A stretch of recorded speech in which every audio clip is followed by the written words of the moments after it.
The day my career almost got destroyed, I was sitting in a conference room with 12 people staring at me, not with sympathy, with suspicion. And the man who put that look on their faces was sitting right across the table, leaning back in his chair like he already knew he'd won. I didn't know it yet. But that moment was going to change the way I operated for the rest of my life. My name doesn't matter. What matters is that I was brought in as a contractor to a mid-sized company about 2 years ago. I wasn't there full-time. I wasn't part of their culture, their politics, or their inside jokes. I was there to do one specific job that nobody else wanted to touch. It was technical, it was tedious, and it required someone who actually knew what they were doing. I knew what I was doing. From day one, there was a guy on the client side. I'll call him Mark, not his real name, but the type fits him. Mark had a way of making people feel like they didn't belong. Small comments constantly. A tone that said he was always slightly above the conversation. He didn't like that I was there. He didn't like that I was competent. And he made sure everyone in that room understood exactly how he felt about outside help. I let it pass. The pay was good, the work was straightforward. I kept my head down and focused on delivering. That was my first mistake, not because I should have fought back sooner, but because I didn't realize Mark wasn't just being difficult for the sake of it. He was watching, he was calculating.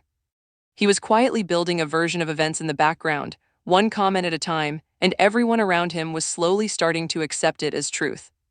By the time I understood what was actually happening, the story he had created was already in place. He had already chosen his moment. He had already decided what he was going to say, who was going to hear it, and exactly how it was going to land. And I had no idea any of it was coming, not until the exact moment it landed on me. The first few weeks went fine. I kept to myself, did the work, sent updates on time. Mark would make his little comments in meetings, and I would nod and move on. It wasn't worth the energy. I had done contract work before. I knew how to read a room and when to just let someone have their moment. But sometime around week 3, something started to shift. The project timeline started slipping, not because of my work, because approvals were slow. Requirements kept changing overnight. Someone upstream would sign off on something on Monday, and by Wednesday the whole scope had moved. It wasn't unusual for this kind of project. It happens. But what I started noticing was that every time there was a delay, Mark had an opinion on whose fault it was. And it was never his. He never said it directly. He was too smart for that. He would say things like, well, we're still waiting on that piece from the outside team. Or I thought that was supposed to be done already, just subtle redirects. Planting small seeds in the minds of people who weren't paying close attention to the actual timeline. That moment made me wonder who else might recognize this feeling right now. Where you're watching from and what time it is there. Because stories like this don't find people randomly. They show up when something already feels wrong. I started paying closer attention. I started noticing which meetings Mark chose to speak up in. Always the ones with someone important in the room. Never the small check-ins where it was just the working team. He was performing. And the audience was slowly buying it. I should have said something then, but I didn't. Partly because I didn't want to seem like I was making excuses. Partly because I thought it would resolve itself. The work was clean. The timestamps were there. Anyone who actually looked closely would see the truth. That was the thing I kept telling myself. Anyone who actually looked, but no one was looking. Not until the single day Mark made sure they did. The meeting was on a Thursday. I remember that because Thursdays were our weekly status calls. Everyone dialed in. Project lead, 2 directors from the client side, people from upper management who usually just listened and said nothing. And Mark, always Mark. I wasn't nervous going in. I had no reason to be. My tasks were done, everything was logged. I had even sent a summary email the night before, which I did every week without fail. It was just how I operated, clean, documented. No room for interpretation. The first 20 minutes were routine. Someone walked through the budget. Another person gave an update on a vendor issue that had nothing to do with me. I was half listening, half checking my notes for when it was my turn to speak. The energy in the room was flat, tired. The kind of meeting where people are just trying to get through it and get back to their actual work. Then Mark spoke. He didn't raise his hand or wait for a natural pause. He just started talking like the conversation had been waiting for him. He said the delays were coming from my side, that I had promised certain deliverables by specific dates and hadn't sent them. He said it casually, conversationally, like he was just filling everyone in on something they should already know. I felt my stomach drop, not because I was guilty. Because I knew exactly what he was doing. He was counting on the fact that no one in that room had actually checked. He was counting on the fact that in a meeting like this, with busy people and a dozen moving parts, most people just take the loudest voice at face value. And for about 3 seconds it was working. I could feel the room shifting, eyes moving toward me. A slight pause in the air, the project lead leaned back in her chair just a little. That small movement told me everything. She hadn't verified. She had no reason to. Until now, Mark had never been wrong in a way anyone bothered to question. My hands started shaking under the desk where no one could see them. Every part of me wanted to interrupt him. I could feel it building in my chest, the kind of anger that makes your voice shake if you let it out. I wanted to say his name. I wanted to say that is not what happened and I have the proof right here. I wanted the room to see him flinch, but something stopped me. Maybe it was instinct. Maybe it was the fact that I had watched enough people lose arguments they should have won simply because they let their emotions do the talking. If I snapped back, I would sound defensive. And in a room full of people who hadn't been paying attention, defensive looks guilty. That is just how it works. I had seen it happen before. People who were right but lost the moment the second they let anger into their voice. So I did something I had never done before in a meeting like that. I did nothing for about 5 seconds. I let the silence sit there, and in those 5 seconds my brain started moving fast. I had everything, every email, every timestamp. Every comment I had left in the project tracker asking for feedback that never came. Every blocker still sitting open with his name on it. All of it, right there. Accessible to anyone in that call if they knew where to look. The question was whether I could make them look without ever raising my voice. I took a breath.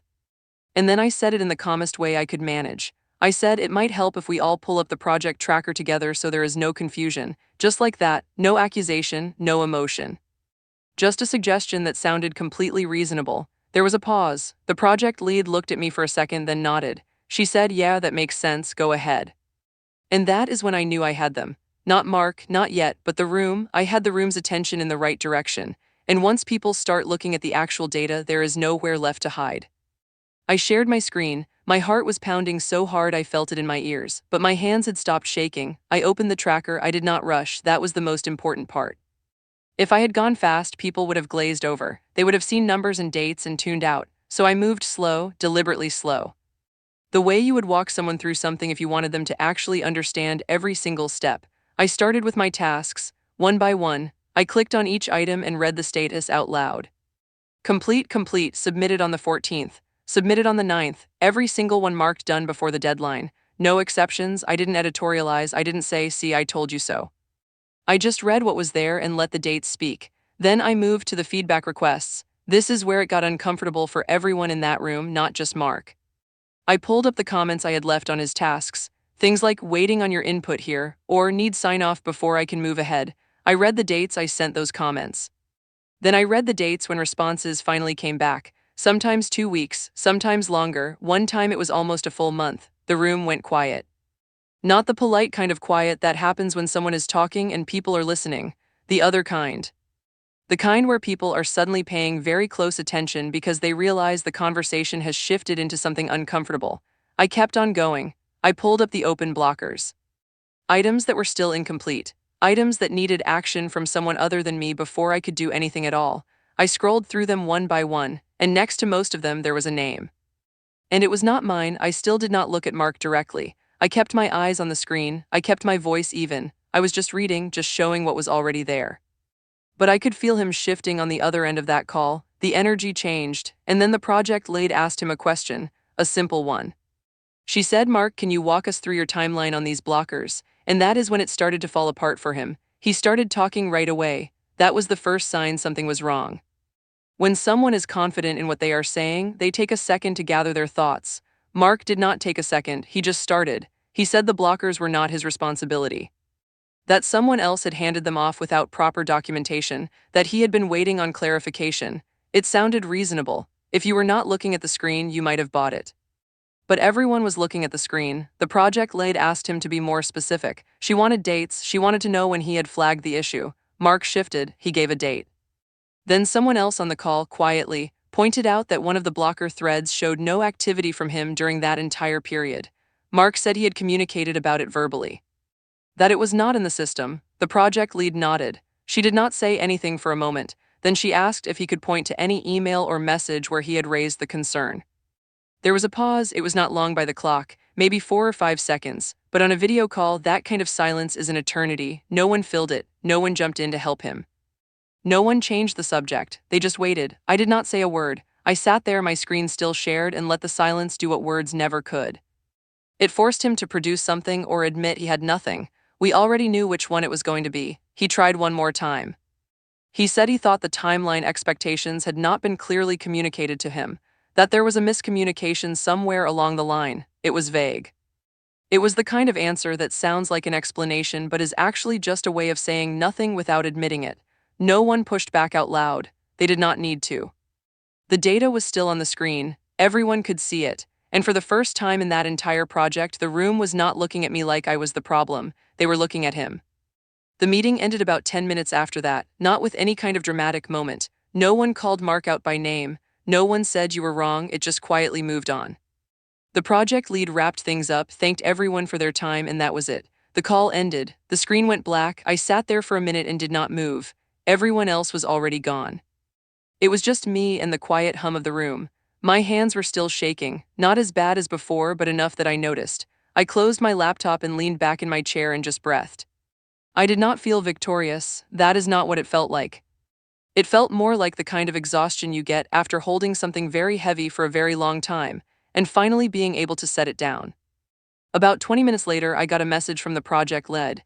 It was short. She said, "Thanks for keeping things clear and organized today. That is all. No exclamation point, no big speech." Just that one sentence, but I knew what it meant. She saw what happened, and she was not going to pretend she didn't. That evening I did not do anything special. I drove home, made dinner. Thought about the meeting over and over, not because I was proud of myself, but because I was still processing it. I kept replaying the moment the room went quiet. The way Mark stumbled over his own words, the way no one rescued him. I kept thinking about how close I had come to losing it in that room. How easy it would have been to snap back and let him turn it into a fight I probably would have lost. But here is the thing nobody tells you about that kind of moment. It does not end when the meeting ends. The damage to someone like Mark does not disappear when the screen goes off. It travels, it gets talked about, not loudly, not in any way you can point to. But people remember, and in a workplace, memory is everything. I knew Mark was not going to let this go quietly. Someone like him never does. I just did not know what he was going to do next. The next 2 weeks were strange. Mark did not disappear. He did not back down or stay quiet or pretend the meeting never happened. That is not who he was. Instead, he changed his approach entirely. And at first, it almost worked. He became extremely formal. Everything had to be in writing. Every conversation, no matter how small, he followed up with an email summarizing what was said. It looked professional, thorough, like someone who had learned a lesson and was being more careful, but I knew what he was actually doing. He was building a record, not an honest one. A version of events he could point to later if things went sideways. He was framing it so it seemed like I was causing friction. Small shifts in language, leaving out key context, words I never said. I could have let it go. Part of me wanted to. I was tired. The project was moving forward. My work was still clean, but I had learned something in that meeting. Silence is not always neutral. Sometimes it is the thing that lets a lie survive. So I started doing exactly what he was doing. I documented everything. Every email, every message, every call where we spoke.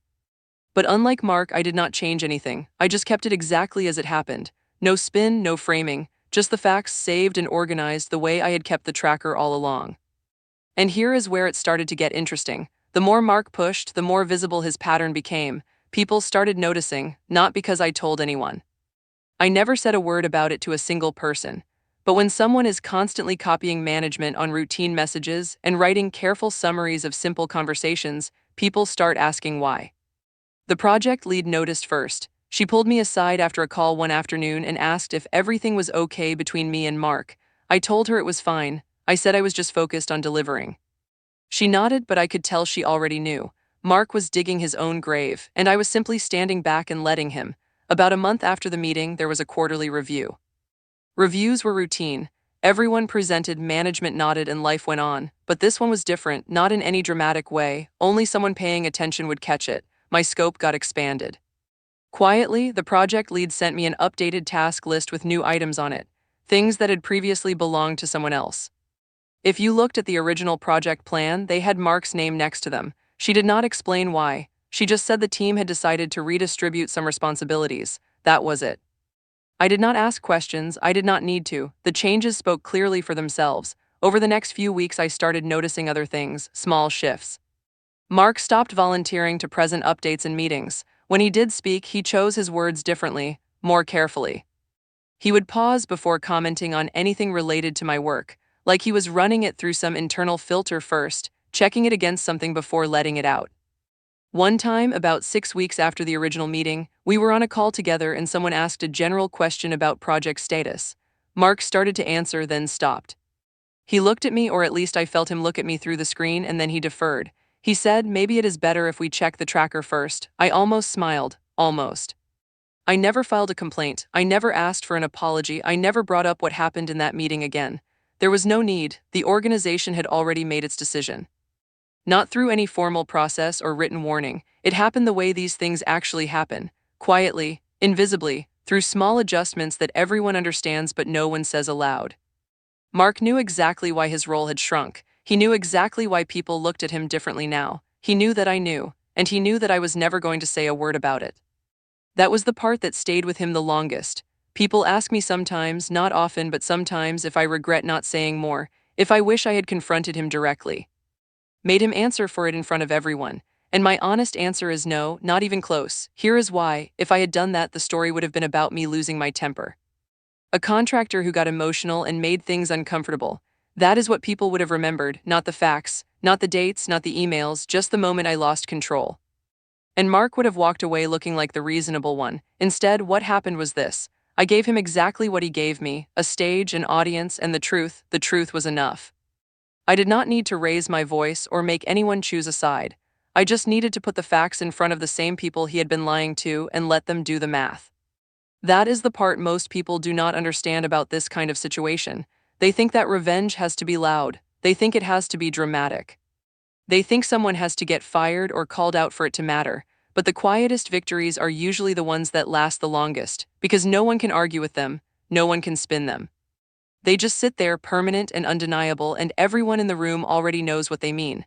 Mark never apologized. I never expected him to. But I have seen him in meetings since then, maybe 4 or 5 times over the past year. And every single time, before he opens his mouth about anything related to someone else's work, he stops.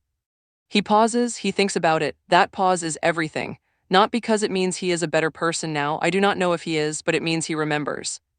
It means somewhere in the back of his mind, he is still sitting in that room, watching his own story fall apart in front of 12 people, and he knows exactly how it happened. He knows it was not luck, it was not emotion, it was not someone fighting back, it was someone who had been paying attention the entire time.